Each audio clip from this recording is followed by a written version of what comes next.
sea, vamos a entender primero que la terminología que vamos a usar es que el riesgo en este contexto es todos aquellos eventos que son no deseados, pero que de alguna manera al producirse obstaculizan o frenan el objetivo de la empresa, del tamaño que ésta sea. Muchas organizaciones consideran que la administración de riesgos es para los grandes corporativos, para las grandes empresas, pero todas las organizaciones están corriendo un riesgo por el simple hecho de operar. Y las consecuencias que tiene estos eventos de ocurrir tienen consecuencias muchas veces muy importantes. Pueden tener un daño económico, pueden tener un daño social o reputacional. O sea, un daño reputacional es muy grave para una empresa del tamaño que ésta sea y también puede tener graves consecuencias desde el punto de vista administrativo o desde el punto de vista operacional. Entonces, hay riesgos inherentes al estar accionando y gestionando como organización. Un riesgo administrativo es el que nos acaba de explicar el abogado, en que nosotros estamos corriendo un riesgo consciente o inconscientemente, pero que ni lo tenemos en el radar para poderlos arreglar. Nos sucede, nos llega la autoridad, nos pone una situación de peligro porque fue un riesgo que nunca consideramos que podía existir en nuestra operación. Entonces, esto es en general lo que estamos trabajando como un riesgo. Las mejores prácticas actualmente no son nada más para las empresas grandes, son para todas nuestras empresas pymes y están fundamentalmente enfocadas al gobierno de las empresas. Se habla de gobierno corporativo, pero el dueño, el hijo del dueño y el dueño y la persona que le asiste es un gobierno. O sea, el que toma las decisiones en la organización es un gobierno. No necesariamente tiene que ser toda la parafernalia que se habla de las grandes corporaciones que tienen ahí una serie de elementos de gobierno corporativo muy estructurado, código de mejores prácticas corporativas, no. Las empresas todas son gobernadas por alguien y tienen que tener una consideración de mejor práctica. Es una razón también por las metodologías estándar en la gestión de riesgos. ¿Por qué tengo que usar una metodología de alguna manera para determinar los riesgos? Porque entonces puedo estar confundiendo qué es riesgo y qué no es riesgo, o puedo estar tomando demasiada información como posibles riesgos, y entonces me abrumo de tal manera de que no opero. Me paralizo por tener una serie de información sobre posibles riesgos que tengo que tener una metodología para poderla irla digiriendo. Y la tercera es la que consideramos en Grupo ALBE y en la organización, que es la más fundamental que debemos de tomar en cuenta, que es el rediseño del control interno de la organización, porque ahí yo creo que es donde se puede resumir y controlar mejor este tema de los riesgos. Es un proceso estructurado esto de la gestión del riesgo, y es un proceso estructurado coherente y continuo que abarca a toda la organización. ¿Quiénes son los que realmente conocen la operación de una organización?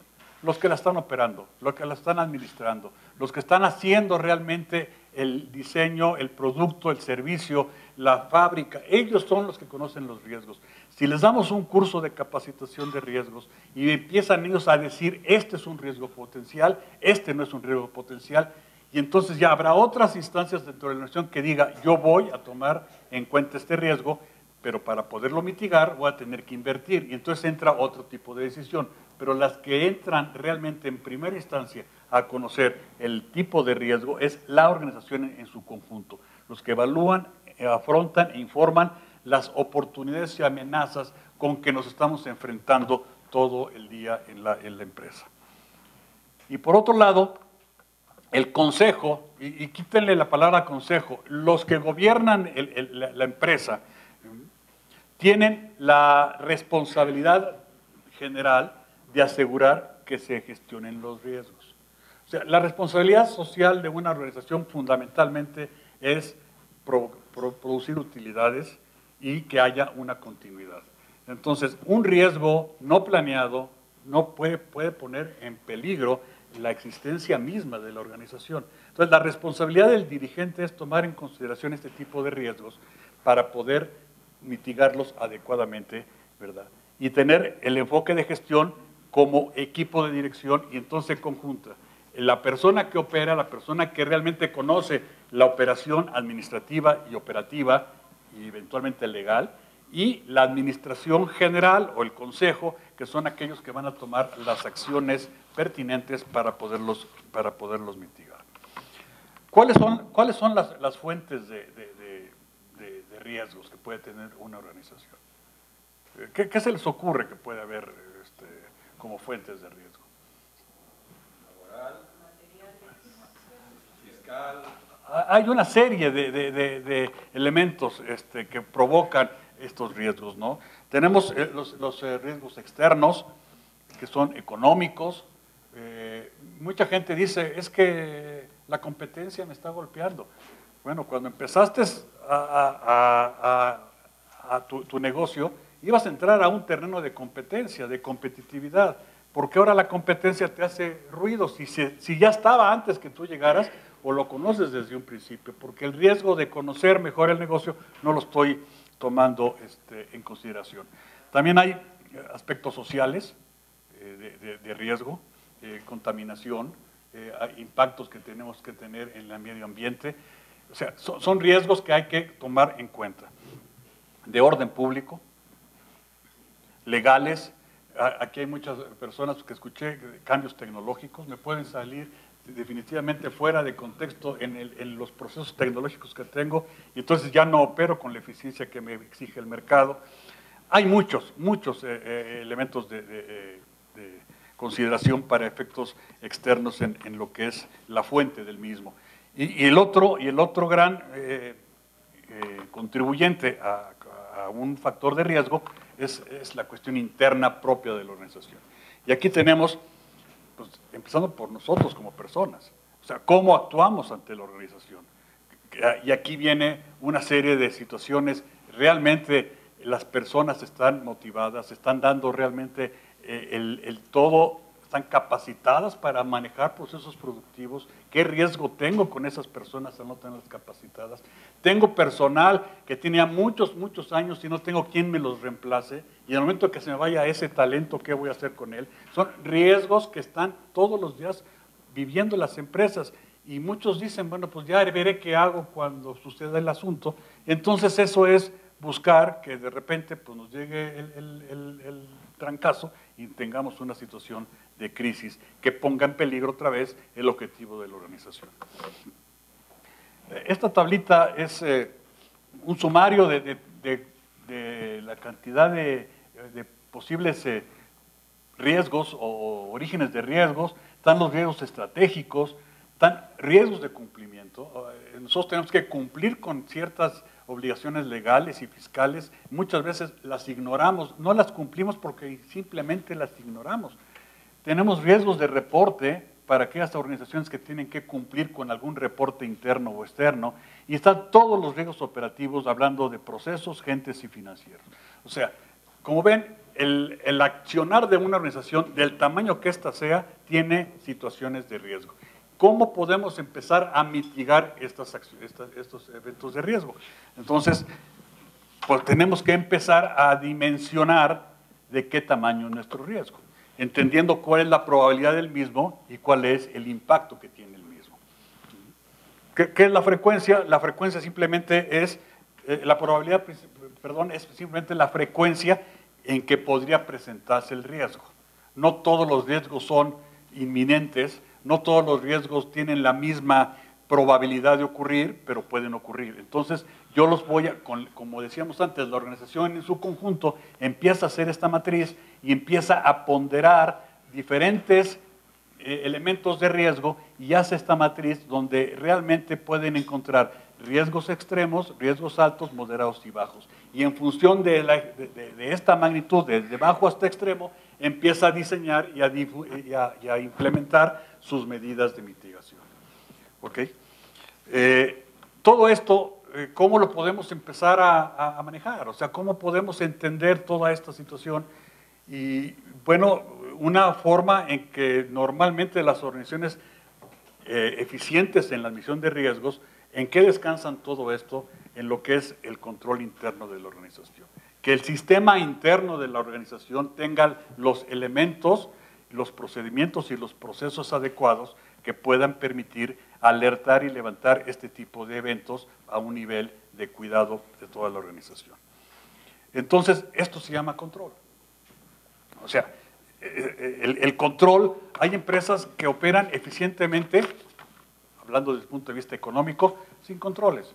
O sea, son empresas que sin controles ahí andan, ¿verdad? Pero es también un riesgo tremendo. Y hay organizaciones que controlan, pero no son controles efectivos, son redundantes, son burocráticos, tienen una serie de situaciones que nada más recargan y descargan y recargan a la administración en trabajos no productivos. Hay organizaciones que tienen controles efectivos, pero no documentados. O sea, ¿qué gano con tener yo el procedimiento muy bien diseñado en la mente de uno de mis colaboradores? El día que se enferma, el día que no está, ese día no hay control en la organización porque no los pasé en papel. Entonces, ese tipo de control es muy importante, sin burocratizar a la organización, pero sí tener los suficientes elementos de procedimientos y políticas que me permitan mitigar y dimensionar el tamaño del riesgo. Y hay empresas que efectivamente tienen controles efectivos y documentados.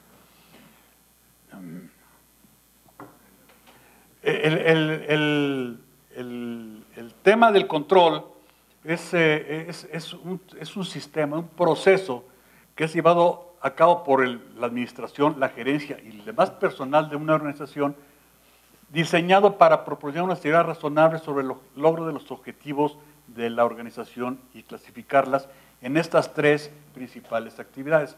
Me voy a enfocar a la efectividad y eficiencia de las operaciones, que es donde puede haber mayor cantidad de incidencia de riesgo, aunque también en todo lo que es la información financiera, contable y fiscal, tenemos una serie de riesgos y evidentemente en los reglamentos, normas y políticas que no cubrimos, lo podemos hacer. ¿Cómo puedo yo tener un sistema, un proceso de control, ¿verdad? En esta cédula que les voy a presentar, esta es una metodología de control interno desarrollada por los canadienses, en donde dicen que los elementos del control interno son cinco y se dividen en lo que es el control, el ambiente de control, la evaluación del riesgo, la información y la comunicación y el monitoreo. ¿Para qué? Para todo lo que es las áreas de la organización en lo que es el cubo hacia el fondo y es en todos los objetivos que mencioné en la hoja anterior. Entonces, ¿en qué descansa todo esto? En lo que le llama esta metodología el concepto de ambiente de control. Y esto es nada más ni nada menos regresar a los básicos de una organización, que es las personas. En las personas descansa el control. Y para que las personas tengan la confianza de operar adecuadamente en su organización, tienen que tener una filosofía de empresa. Tienen que tener un concepto filosófico de código de conducta y de ética que los invite a ser unas personas que estén enfocados al control, al método, al procedimiento y a todo lo que es la sustentación de las demás actividades.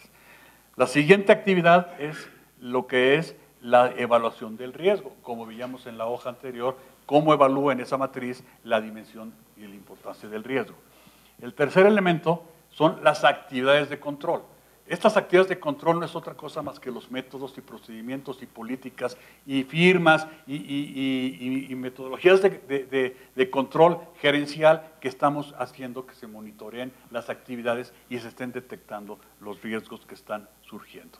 El cuarto es la participación de lo que es la información y su comunicación y finalmente lo que es el elemento que es el monitoreo. Dentro del monitoreo está la mejora continua y está lo que el abogado nos ha dicho, los auditores, lamentablemente, la auditoría interna, parte de este tipo de elementos de evaluación del desempeño de la organización tiene que ver con un concepto de auditoría interna. Para finalizar, el tema la última frase que está acá, es que los 5 componentes deben de trabajar en forma armónica y simultánea para que sea efectivo el control.